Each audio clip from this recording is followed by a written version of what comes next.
मेरे बच्चे, 10-10 का ये पोर्टल तुम्हारे जीवन में बहुत सारा उत्साह लेकर आ रहा है। ये पोर्टल तुम्हारी सोच में भी बहुत परिवर्तन लेकर आ रहा है। तुम्हें बहुत पैसा कमाना है मेरे बच्चे, इसलिए तुम अभी बहुत कुछ सोच रहे हो। काम ढूंढने की या कोई नया बिजनेस शुरू करने की कोशिश करोगे तुम। ये पोर्टल तुम्हारे और तुम्हारे परिवार के बड़े से बड़े सपने पूरे करेगा मेरे बच्चे। तुम इतने व्यस्त रहने वाले हो कि तुम्हारे पास मुझसे प्रार्थना करने का भी वक्त नहीं होगा।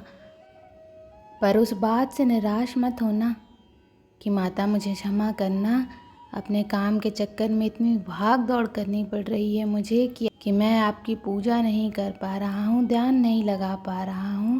मुझसे नाराज़ मत होना माता।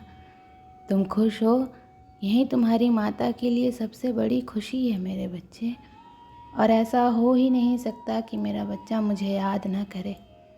सिर्फ बुरे वक्त में ही नहीं, तुम तो अच्छे वक्त को सोच कर रो देते हो कि माता आप मुझसे इतना प्रेम क्यों करते हो।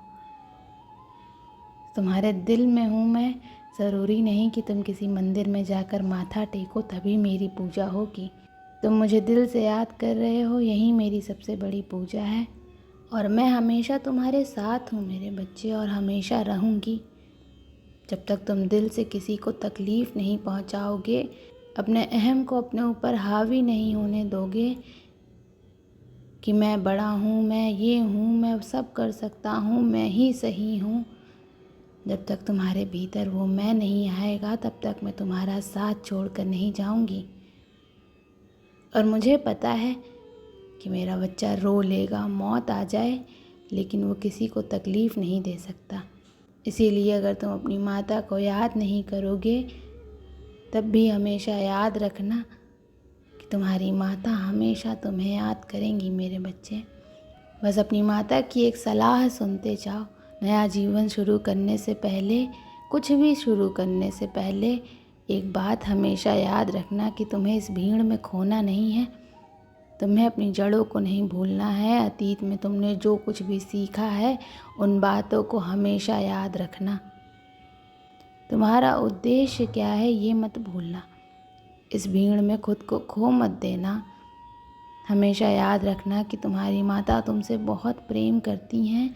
चाहे दुनिया तुम्हें कमज़ोर समझे, तुम्हें रुलाए, पर तुम्हारी माता को तुम्हारी असली ताकत पता है। इसलिए ज़्यादा मिलने पर बहुत ज़्यादा खुश मत होना, और हारने पर निराश मत होना। दोनों परिस्थिति में संतुलन बना कर रखना, और जो भी मिले उसमें संतुष्ट रहना मेरे बच्चे। 10 अक्टूबर यानी कि आज से अगले 10 दिन तक हर रोज़ 1 बार या 7 बार हनुमान चालीसा का पाठ करना। हर रोज़ 10 दिन तक 10 बार तुम्हारी जो भी इच्छाएं हैं, जो कुछ भी तुम चाहते हो इस पूरे जीवन में कि तुम्हें मिले, वो सब कुछ लिखना। और कोशिश करना कि अपनी नाभि पर ध्यान करना शुरू करो। अपनी नाभि पे मेडिटेशन करना, जिससे तुम्हारी ऊर्जा में संतुलन बना रहेगा। और थोड़ी देर नंगे पांव चलना, जिससे तुम धरती से जुड़ोगे और तुम्हारे विचार में और इमोशंस में भी बहुत संतुलन आएगा। और तुम्हें ऐसे लोग मिलेंगे जो तुम्हारे जैसे होंगे, जो तुम्हारी ही तरह ज़मीन से जुड़े हुए होंगे, जो तुम्हारी ही तरह नीचे से ऊपर जाने की कोशिश कर रहे होंगे।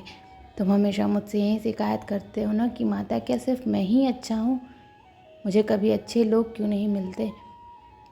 तो ये पोर्टल तुम्हारे जीवन में अच्छे लोगों को लेकर आ रहा है, जो तुम्हारे जैसे होंगे और जो तुम्हें आगे लेकर जाएंगे, जो तुम्हारी मदद करेंगे, जिनसे मिलने के बाद तुम अपने जीवन में नया बिजनेस शुरू करोगे।